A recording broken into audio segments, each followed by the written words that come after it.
স্বাগত ডিবিসি সংবাদে আপনাদের সাথে আছে হিমাদ্রি রাহা। শুরুতে জানিয়ে দেব আকিস বশির গ্লাস সংবাদ শিরোনাম।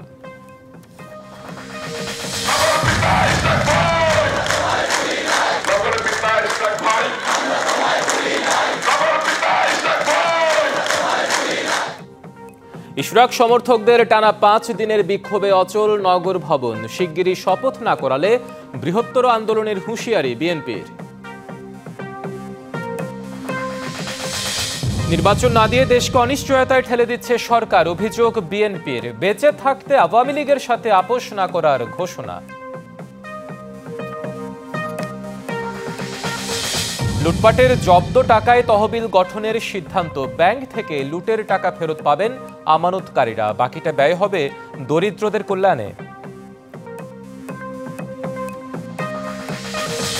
হত্যাচেষ্টা মামলায় কারাগারে চিত্রনায়িকা নুসরাত ফারিয়া। রাষ্ট্রপক্ষের ভূমিকা নিয়ে প্রশ্ন তার আইনজীবীর। সুনির্দিষ্ট কারণে গ্রেপ্তার, দাবি স্বরাষ্ট্র উপদেষ্টার।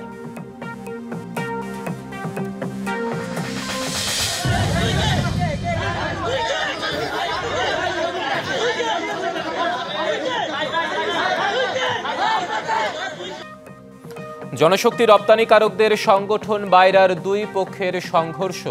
সংবাদ সম্মেলনে আরেক পক্ষের হামলা, বেশ কয়েকজন আহত, ডিআরইউতে ভাঙচুর।